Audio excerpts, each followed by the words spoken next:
ನಮಸ್ಕಾರ. Price the lord. ಎಲ್ಲ ನನ್ನ ಪ್ರೀತಿಯ ದೇವಜನವೇ, ನನ್ನ ಪ್ರೀತಿಯ ಸಹೋದರಿ ಸಹೋದರ, ನಿಮ್ಮೆಲ್ಲರನ್ನೂ ನಮ್ಮ ಕರ್ತನಾದ ಯೇಸು ಕ್ರಿಸ್ತರ ನಾಮದಲ್ಲಿ ವಂದಿಸುತ್ತೇನೆ. ಪ್ರಪಂಚದಲ್ಲಿ ಎಲ್ಲ ಜನರಿಗೂ ಬಹಳ ಪ್ರಾಮುಖ್ಯವಾದಂಥ ದಿನ ಈ ದಿನವಾಗಿದೆ. ಎಷ್ಟೋ ದೇವ ಭಕ್ತರ ಜೀವಿತದಲ್ಲಿ ಕತ್ತಲೆಯಾಗಿದ್ದ, ನಿರೀಕ್ಷೆ ಇಲ್ಲದ, ನರಕಕ್ಕೆ ಹೋಗುತ್ತಿದ್ದಂಥವರ ಜೀವಿತದಲ್ಲಿ ಒಂದು ಬೆಳಕು ಮೂಡಿತು. ಅದೇ ಕ್ರಿಸ್ಮಸ್ನ ದಿನವಾಗಿದೆ. ನಿಮ್ಮೆಲ್ಲರಿಗೂ ವಿಶ್ ಯು ಹ್ಯಾಪಿ ಕ್ರಿಸ್ಮಸ್. ಈ ಚಾನಲಲ್ಲಿರುವಂಥ ನಿಮ್ಮೆಲ್ಲರನ್ನ ಕರ್ತನು ಹೇರಳವಾಗಿ ಆಶೀರ್ವಾದ ಮಾಡಲಿ. ಕ್ರಿಸ್ತ ಜಯಂತಿಯ ಶುಭಾಶಯಗಳನ್ನು ನಾನು ನಿಮಗೆ ಕೋರುವಂಥವನು ಆಗಿದ್ದೇನೆ. ನಾವು ಕೋರುವಂಥ ಕ್ರಿಸ್ತ ಜಯಂತಿಯ ಶುಭಾಶಯಗಳು ಕೇವಲ ಸಂಭ್ರಮದ್ದಲ್ಲ, ಸಂದೇಶದ್ದು. ದೇವರು ನಿಮ್ಮ ಜೀವಿತಗಳಲ್ಲಿ ಹೆಚ್ಚಿನ ಶುಭ ಕಾರ್ಯಗಳನ್ನು ಮಾಡಲಿ. ನನ್ನ ಪ್ರೀತಿಯ ದೇವಜನವೇ, ಹಾಗೆಯೇ ಅನೇಕ ಸಂದೇಶಗಳ ಮಧ್ಯದಲ್ಲಿ ನಮಗೆ ದೇವರು ಕೊಡುವಂಥ ಸಂದೇಶ ಹೆದರಬೇಡಿರಿ ಎಂಬ ಒಂದು ದೊಡ್ಡ ಸಂದೇಶ. ಹೌದು, ಅನೇಕ ಸಾರಿ ಅನಾರೋಗ್ಯದ ಹೆದರಿಕೆ, ಹಣಕಾಸಿನ ಹೆದರಿಕೆ, ಬರೋ ವರ್ಷ ಹೇಗಿರುತ್ತದೋ, ನಮ್ಮ ಮನೆಯವರು ಹೇಗಿರುತ್ತಾರೋ ಎಂಬ ಅನೇಕ ಕಳವಳಗಳು ನಿಮ್ಮಲ್ಲಿ ಆವರಿಸಿರುವಾಗ ದೇವರು ಹೆದರಬೇಡ ಎಂಬುದಾಗಿ ಹೇಳುತ್ತಾರೆ. ಆದರೆ ಇವತ್ತಿನ ಹೆದರಬೇಡ ಎಂಬುದು ಯಾವ ಕಾರ್ಯಕ್ಕಾಗಿ, ಯಾವ ಕಾರ್ಯ ನಮ್ಮ ಜೀವಿತದಲ್ಲಿದ್ದರೆ ನಾವು ಹೆದರಬೇಕಾಗಿಲ್ಲ ಎಂಬುದನ್ನು ಇವತ್ತು ಕ್ರಿಸ್ಮಸ್ನ ಸಂದೇಶವಾಗಿ ದೇವರು ನಿಮಗೆ ಕೊಡುತ್ತಾ ಇದ್ದಾರೆ. ಲೂಕನು ಬರೆದ ಸುವಾರ್ತೆ 2ನೇ ಅಧ್ಯಾಯ 10ನೇ ವಚನದಲ್ಲಿ, ಆ ದೂತನು ಅವರಿಗೆ, ಹೆದರಬೇಡಿರಿ, ಕೇಳಿರಿ, ಜನರಿಗೆಲ್ಲ ಮಹಾ ಸಂತೋಷವನ್ನುಂಟು ಮಾಡುವ ಶುಭ ಸಮಾಚಾರವನ್ನು ನಿಮಗೆ ತಿಳಿಸುತ್ತೇನೆ. ಹಾಲೆಲೂಯ, ದೇವರ ನಾಮಕ್ಕೆ ಸ್ತೋತ್ರ. ಹೆದರಬೇಡಿರಿ ಎಂಬ ಪದಕ್ಕೆ ಸರಿಸಮಾನವಾದಂಥ ಒಂದು ಪದ.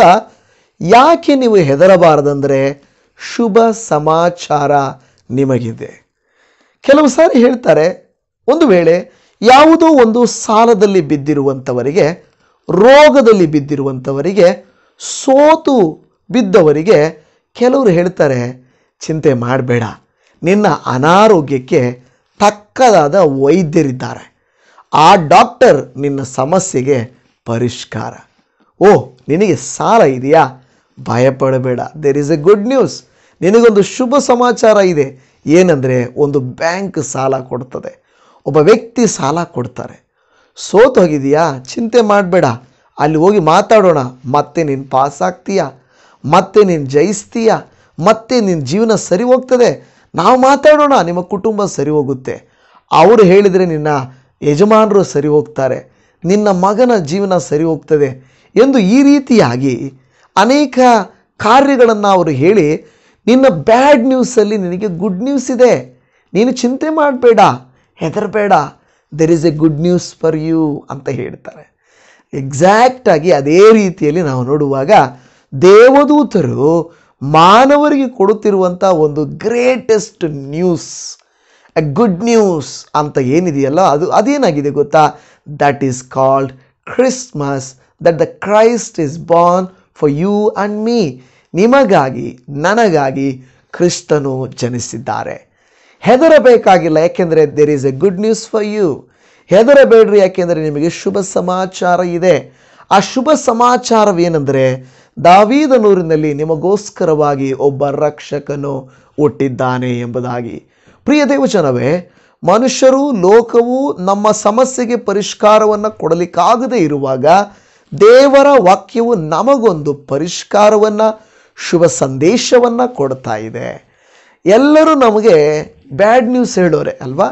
ಯಾವಾಗ ನೋಡಿದ್ರು ಕೆಟ್ಟದ್ದನ್ನು, ನಕಾರಾತ್ಮಕವನ್ನು, ನಿಮ್ಮ ಯಜಮಾನರು ಸರಿಯಾಗಲ್ಲ, ನಿನ್ನ ಮಗನು ತಿದ್ದುಕೊಳ್ಳಲ್ಲ, ನಿನ್ನ ಮನೆ ಸರಿಯಾಗಲ್ಲ, ನಿನಗೆ ಕೆಲಸ ಸಿಗಲ್ಲ, ಮದುವೆ ಆಗಲ್ಲ, ಮಕ್ಕಳಾಗಲ್ಲ, ಈ ಥರದ ಎಲ್ಲ ನಕಾರಾತ್ಮಕವಾದಂಥ ಕಾರ್ಯಗಳನ್ನು ನಮಗೆ ಹೇಳಿ ಹೇಳಿ ಹೇಳಿ ಹೇಳಿ ನಾವು ಭಯದಲ್ಲಿಯೇ ಜೀವಿಸುವ ಹಾಗೆ ಆಗಿಬಿಡುತ್ತದೆ. ಆದರೆ ಇವತ್ತು ದೇವರು ಹೇಳ್ತಾ ಇದ್ದಾರೆ, ನೀವು ಯಾಕೆ ಹೆದರಬಾರದು ಅಂತ ಹೇಳಿದ್ರೆ, ನಿಮಗೊಂದು ಗುಡ್ ನ್ಯೂಸ್ ಇದೆ, ಶುಭ ಸಮಾಚಾರ ಇದೆ. ಏನಪ್ಪ ಅಂದರೆ, ನಿಮ್ಮನ್ನು ನಿಮ್ಮ ಪರಿಸ್ಥಿತಿಗಳಿಂದ, ನಿಮ್ಮ ಕಷ್ಟಗಳಿಂದ, ನಿಮ್ಮ ಪ್ರಯಾಸಗಳಿಂದ, ಸೋಲುಗಳಿಂದ, ಸಾಲಗಳಿಂದ, ಸಂಕಟಗಳಿಂದ, ಕಣ್ಣೀರಿನಿಂದ, ಕೈಬಿಡಲ್ಪಟ್ಟುವಿಕೆಯಿಂದ, ಭವಿಷ್ಯದ ಭಯದಿಂದ ನಿಮ್ಮನ್ನು ಬಿಡಿಸಲಿಕ್ಕೆ ಒಬ್ಬ ರಕ್ಷಕರಿದ್ದಾರೆ. ಆ ರಕ್ಷಕರು ಯಾರೆಂದರೆ ನಜರೇತಿನ ಯೇಸು ಕ್ರಿಸ್ತರು ಎಂಬ ಶುಭ ವರ್ತಮಾನವನ್ನು. ನನ್ನ ಪ್ರಿಯ ದೇವಜನವೇ, ಈ ಶುಭ ವರ್ತಮಾನವು ನಿಮ್ಮ ನನ್ನ ಜೀವಿತದಲ್ಲಿ ಖಂಡಿತವಾಗಿ ಶುಭವನ್ನೇ ನಮಗೆ ತರುತ್ತದೆ ಹೊರತು ಅಶುಭವನ್ನು ತರುವುದಿಲ್ಲ. ಆ ಸಕಾರಾತ್ಮಕತೆಯಿಂದ ಈ ಕ್ರಿಸ್ಮಸ್ನ ಟೈಮಿಂದ ಹೊಸ ವರ್ಷದೊಳಗಡೆ ನಿಮ್ಮ ಹೃದಯಗಳನ್ನು ಕರ್ತರಿಗೆ ಮೀಸಲಾಗಿ ಮೆಚ್ಚುಗೆಯಾಗಿ ಕೊಡ್ರಿ. ಕರ್ತನು ನಿಜವಾಗಿ ಶುಭಗಳನ್ನೇ ನಿಮಗೂ ನನಗೂ ಕೊಡುತ್ತಾನೆ. ದೇವರ ವಾಕ್ಯ ಹೇಳುತ್ತದೆ, ನಮ್ಮ ಹಿಂದೆ ಶುಭವೂ ಕೃಪೆಯೂ ನಿಮ್ಮನ್ನು ಹಿಂಬಾಲಿಸುವುದು ಎಂಬುದಾಗಿ. ನಮ್ಮ ಹಿಂದೆ ಶುಭವೂ ಕೃಪೆಯು ಹಿಂಬಾಲಿಸುವಾಗ ಖಂಡಿತ ನಾವು ಚೆನ್ನಾಗಿರ್ತೇವೆ. ಈ ಕ್ರಿಸ್ಮಸ್ನ ಸಮಾಧಾನವು, ಆ ಸಂದೇಶವು, ಆ ಶುಭ ವರ್ತಮಾನವು ನಿಮ್ಮ ಕುಟುಂಬ ಜೀವಿತಗಳಲ್ಲಿ ಒಂದು ದೊಡ್ಡ ಅದ್ಭುತ ಕೃತ್ಯಗಳನ್ನು ಮಾಡಲಿ ಅಂತ ನಾನು ಬಯಸ್ಕೊಳ್ತಾ ಇದ್ದೇನೆ. ಜನರಿಗೆ ಭಯಪಡೋಕ್ಕೆ ಹೋಗಬೇಡಿ, ಪರಿಸ್ಥಿತಿಗಳಿಗೆ ಭಯಪಡೋಕ್ಕೆ ಹೋಗಬೇಡಿ, ಏನಾಗುತ್ತೋ ಅಂತ ಕಳವಳ ಪಡೋಕ್ಕೆ ಹೋಗಬೇಡಿ. ಕರ್ತರಿದ್ದಾರೆ ಎಂಬುದನ್ನು ಮಾತ್ರ ನೀವು ನಂಬಿಕೊಳ್ಳುವುದಾದರೆ ಖಂಡಿತ ಕರ್ತರು ನಿಮ್ಮ ಜೀವಿತದಲ್ಲಿ ಅದ್ಭುತಗಳನ್ನು ಮಾಡಿಯೇ ಮಾಡುವಂಥವರು ಆಗಿದ್ದಾರೆ. ಪ್ರಿಯರೇ, ಈ ಶುಭ ವರ್ತಮಾನ ಇಲ್ಲಿ ಹೇಳುವಂಥದ್ದು ಮಹಾ ಸಂತೋಷವನ್ನುಂಟು ಮಾಡುವ ಶುಭ ಸಮಾಚಾರ. ಶುಭ ಸಮಾಚಾರ ಅನ್ನೋದೇ ಒಳ್ಳೆಯದು. ಆ ಶುಭ ಸಮಾಚಾರ ನಮಗೇನು ಹುಟ್ಟಿಸ್ತದೆ? ಸಂತೋಷ ಹುಟ್ಟಿಸ್ತದೆ. ನಿಜ ಹೇಳ್ತೀನಿ, ದೇವರು ನಮ್ಮ ಜೀವಿತದಲ್ಲಿ ಅಶುಭಗಳನ್ನು ತರಲಿಕ್ಕೆ ಆತನಿಗೆ ಇಷ್ಟವೇ ಇಲ್ಲ. ಶುಭವನ್ನು ಆತನು ನಮಗೆ ಕೋರುವಂಥವರು ಆಗಿದ್ದಾರೆ. ಸಂತೋಷವನ್ನು ಆತನು ಉಂಟು ಮಾಡುವಂಥವನು ಆಗಿದ್ದಾನೆ. ಇವತ್ತು ನಾನು ನಿಮ್ಮಲ್ಲಿ ವಿನಂತಿ ಮಾಡಿಕೊಳ್ಳುತ್ತೇನೆ, ಕರ್ತರು ನಿಮ್ಮ ಜೀವಿತದಲ್ಲಿ ಉನ್ನತವಾದಂಥ ಕಾರ್ಯಗಳನ್ನು ಮಾಡಲಿ. 25ನೇ ತಾರೀಕು ಕ್ರಿಸ್ಮಸ್ ಇವತ್ತೇ ಮಾಡಬೇಕು ಅಂತಿಲ್ಲ, ಆದರೆ ನನ್ನ ಪ್ರಕಾರವಾಗಿ ಪ್ರಪಂಚದ ಎಲ್ಲ ಕ್ರೈಸ್ತರ ಅನ್ಯೂನ್ಯತೆಗಾಗಿ ಒಂದು ದಿವಸಕ್ಕಾಗಿ ಡಿಸೆಂಬರ್ 25ನೇ ತಾರೀಕನ್ನು ನಾವು ನೆನೆಸಿಕೊಳ್ಳುವುದರಲ್ಲಿ ತಪ್ಪಿಲ್ಲ. ಅರ್ಥ ಆಯ್ತಾ? ಐಕ್ಯತೆಗಾಗಿ, ಅನ್ಯೂನ್ಯತೆಗಾಗಿ ಮಾತ್ರವೇ. ಈ 25ನೇ ತಾರೀಕು ಇವತ್ತು ನಾವು ಕೂಡ ಸಾಯಂಕಾಲ 3 ಗಂಟೆಗೆ ನಾವು ಬೆಂಗಳೂರಿನ ಹೆಬ್ಬಾಳದ ಬಳಿಯಲ್ಲಿ ಕ್ರಿಸ್ಮಸ್ಸನ್ನು ಹಮ್ಮಿಕೊಂಡಿದ್ದೇವೆ. ಯಾರಾದರೂ ಈ ವಿಡಿಯೋ ನೋಡುವಂಥವರು ಹೆಬ್ಬಾಳದ ಸುತ್ತಮುತ್ತ ಇದ್ದರೆ ನೀವು ಕಾಲ್ ಮಾಡಿರಿ. ಪ್ರೇಯರ್ ರೂಮ್ ನಂಬರ್ಗೆ, ನಿಮಗೆ ಪ್ರೇಯರ್ ರೂಮ್ ನಂಬರ್ ಕಾಣಿಸ್ತಾ ಇದೆ, ಆ ನಂಬರ್ಗೆ ಕಾಲ್ ಮಾಡಿ ಬನ್ನಿ. 3 ಗಂಟೆಯಿಂದ ಸಾಯಂಕಾಲ 3 ಗಂಟೆಯಿಂದ 6 ಗಂಟೆ ಒಳಗಡೆ ಮುಗಿಸ್ಬಿಡ್ತೇವೆ. ನೀವು ಸಂತೋಷಿಸಬಹುದು, ಶುಭ ಸಮಾಚಾರವನ್ನು ನೇರವಾಗಿ ಕೇಳಬಹುದಾಗಿದೆ. ಸರಿನಾ? ದೇವರಿಗೆ ಸ್ತೋತ್ರ.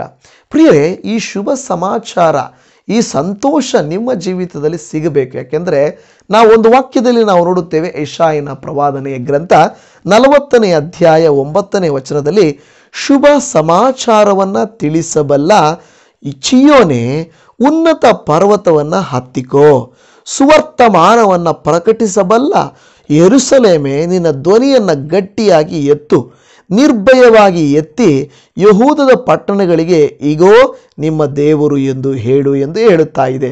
ಇಲ್ಲಿ ಹೇಳುವಂಥ ಮಾತೇನೆಂದರೆ, ಇಲ್ಲಿ ನಿನ್ನ ಧ್ವನಿಯನ್ನು ಗಟ್ಟಿಯಾಗಿ ಎತ್ತು, ನಿರ್ಭಯವಾಗಿ ಎತ್ತು. ಹೆದರಬೇಡ, ನಿರ್ಭಯವಾಗಿ ಎತ್ತು, ನಿನ್ನ ಧ್ವನಿ ಎತ್ತು ಅಂತ ದೇವರ ವಾಕ್ಯವೇ ಹೇಳುತ್ತಾ ಇದೆ. ಇವತ್ತು ನನ್ನ ಸಹೋದರಿ, ನಿಮಗೂ ನನಗೂ ದೂಷಿಸುವವರನ್ನು ಪಕ್ಕಕ್ಕಿಟ್ಟು, ದ್ವೇಷಿಸುವವರನ್ನ ಪಕ್ಕಕ್ಕಿಟ್ಟು ಸಂತೋಷಿಸು. ಯೆರೂಸಲೇಮನ ಕುರಿತಾಗಿ, ಚೀಯೋನಿನ ಕುರಿತಾಗಿ ಹೇಳಿದ ಹಾಗೆ ನಿಮ್ಮ ಬಾಯಲ್ಲಿ ಶುಭ ಸಮಾಚಾರವೇ ಬರಲಿ. ಯಾವ ಕೆಡುಕನ್ನು, ಕೆಟ್ಟದ್ದನ್ನು ಬಯಸದಿರಿ. ನೀವು ನೆನೆದಂತೆ ನಿಮ್ಮ ಮನದಲ್ಲಿ ಇರಲಿ, ನಿಮ್ಮ ಮನದಲ್ಲಿ ನೆನೆದಿದ್ದೇ ನಿಮ್ಮ ಮನೆಯಲ್ಲಿ ಇರಲಿ ಅಂತ ನಾನು ಪ್ರಾರ್ಥನೆ ಮಾಡುತ್ತೇನೆ. ಇವತ್ತು ದೊಡ್ಡ ಸಂದೇಶವನ್ನು ನಾನು ನಿಮಗೆ ಕೊಡಲಿಕ್ಕೆ ಹೋಗುವುದಿಲ್ಲ. ಯಾಕೆಂದರೆ ಕಳೆದ 3 ದಿನಗಳಿಂದ ನನಗೆ ನಿದ್ದೆ ಇಲ್ಲದೆ ಕಷ್ಟಪಟ್ಟು ಪ್ರಯಾಸಪಟ್ಟು ಮೆಸೇಜನ್ನು ತಯಾರು ಮಾಡಿದೆ. 3 ದಿನ ನನಗೆ ಡಿಸಪಾಯಿಂಟ್ಮೆಂಟ್ ಆಯಿತು. ಯಾಕೆಂದರೆ ಸರಿಯಾಗಿ ವಿಡಿಯೋಸನ್ನು ನೋಡಲಿಲ್ಲ. ಅದರಿಂದ ನಾನು ಅಂದ್ಕೊಳ್ತಾ ಇದ್ದೆ, ಬೇರೆಯವ್ರಿಗೋಸ್ಕರ ನಾವು ಕಷ್ಟಪಟ್ಟು ಪ್ರಯೋಜನ ಇಲ್ಲ. ವಾಕ್ಯ ಎಷ್ಟು ಹೇಳಬೇಕು ಅಷ್ಟನ್ನು ನಾನು ಹೇಳಿ ಮುಗಿಸ್ಬಿಡ್ತೇನೆ. ಯಾಕೆಂದರೆ ಸಮಯ ಇಲ್ಲ ಜನರಿಗೆ. ಸತ್ಯ ವಾಕ್ಯವನ್ನು, ಸ್ವಚ್ಛ ವಾಕ್ಯವನ್ನು ಕೇಳುವುದಕ್ಕೆ ಇಷ್ಟ ಇಲ್ಲ. ಎಲ್ಲರಿಗೂ ರೆಡಿಮೇಡ್ ಫುಡ್ ಇಷ್ಟ, ಎಲ್ಲರಿಗೂ ಸ್ಥಳ ನೋಡೋದು ಇಷ್ಟ, ಎಲ್ಲರಿಗೂ ಮ್ಯೂಸಿಕ್ಕು, ಅಂದ, ಆಕರ್ಷಣೆ ಮುಖ್ಯ. ನಮ್ಮ ಥರ ಎಲ್ಲ ಹೇಳಿ ಕಷ್ಟಪಟ್ಟು ಸೇವೆ ಮಾಡುವುದು ಯಾರಿಗೂ ಬೇಕಾಗಿಲ್ಲ. ಓಕೆ, ತೊಂದರೆ ಇಲ್ಲ, ನನಗೇನು ಚಿಂತೆ ಇಲ್ಲ. ಆದರೆ ಇವತ್ತು ನಾನು ಹೇಳುವುದು ಶುಭ ಸಮಾಚಾರವನ್ನು ದೇವರು ನಿಮಗೆ ತಿಳಿಸಿದ್ದಾರೆ. ನೀವು ಅಂಜಿಕೆ ಪಡಬೇಕಾದಂಥ ಅಗತ್ಯವೂ ಇಲ್ಲವೇ ಇಲ್ಲ ನನ್ನ ಪ್ರೀತಿಯ ದೇವಜನವೇ. ಯೆಶಾಯನ ಪ್ರವಾದನೆಯ ಗ್ರಂಥದಲ್ಲಿಯೇ 52ನೇ ಅಧ್ಯಾಯ 7ನೇ ವಚನದಲ್ಲಿ ಪರ್ವತಗಳ ಮೇಲೆ ತ್ವರೆಪಡುತ್ತಾ ಶುಭ ಸಮಾಚಾರವನ್ನು ತಂದು ಸಮಾಧಾನವನ್ನು ಸಾರುವ ದೂತನ ಪಾದಗಳು ಎಷ್ಟೋ ಅಂದವಾಗಿವೆ. ಈ ವಾಕ್ಯ ನಾನು ಹೇಳುವಾಗ ನನಗೆ ಅನಿಸುತ್ತೆ, ಓ, ಶುಭ ಸಮಾಚಾರವನ್ನು ತಂದು ಸಮಾಧಾನವನ್ನು ಸಾರುವ ದೂತನ ಪಾದಗಳು ಎಷ್ಟೋ ಅಂದವಾಗಿವೆ ಎಂಬುದಾಗಿ. ಹಲ್ಲೆಲೂಯಾ. ಈ ಶುಭ ವರ್ತಮಾನವನ್ನು ನಾವು ಸಾರ್ತಾ ಇದ್ದೇವೆ. ಎಷ್ಟು ಜನ ಇದರ ಹಿಂದೆ ಪ್ರಯಾಸ ಇದೆ ಎಂದು ಅರಿತಿದ್ದೀರೋ ನನಗೆ ಗೊತ್ತಿಲ್ಲ ಪ್ರಿಯರೇ. ಸೇವೆಗಾಗಿ ಓಡ್ತಾ ಇದ್ದೇನೆ, ಆನೆಸ್ಟಾಗಿ ಹೇಳ್ತಾ ಇದ್ದೇನೆ. ತುಂಬ ಪ್ರಯಾಸ ಪಡ್ತಾ ಇದ್ದೇನೆ, ನಿದ್ದೆ ಇಲ್ಲದೆ ಕಷ್ಟಪಟ್ಟು ವಾಕ್ಯ ಸಿದ್ಧ ಮಾಡಿ ತುಂಬ ಪ್ರಯಾಸ ಪಡ್ತಾ ಇದ್ದೇವೆ. ನಮಗಾಗಿ ನೀವು ಪ್ರಾರ್ಥಿಸದೆ ಹೋದರೆ, ಈ ಸೇವೆಯನ್ನು ನೀವು ನೆನೆಸದೆ ಹೋದರೆ ನಿಜವಾಗಿ ನಾನು ದುಃಖಿಸ್ತೇನೆ. ಯಾಕೆಂದರೆ ತುಂಬ ಕಷ್ಟ ಆಗ್ತದೆ. ಯಾಕೆಂದರೆ ನಾವು ಓಡ್ತಾ ಇರೋದು ನನಗೋಸ್ಕರ ಅಲ್ಲ. ಕರ್ನಾಟಕದಲ್ಲಿ ಒಂದು ಉಜ್ಜೀವನ ಬರಬೇಕು. ಕರ್ನಾಟಕದಲ್ಲಿ ದೇವರು ಆತ್ಮಗಳನ್ನು ಗೆಲ್ಲಬೇಕು. ಅದಕ್ಕಾಗಿ ಮಾತ್ರವೇ ನಾವು ಮಾಡ್ತಾ ಇದ್ದೇವೆ. ಅದು ಬಿಟ್ಟರೆ ಬೇರೆ ಯಾವ ಉದ್ದೇಶವೂ ನಮಗೆ ಇಲ್ಲ.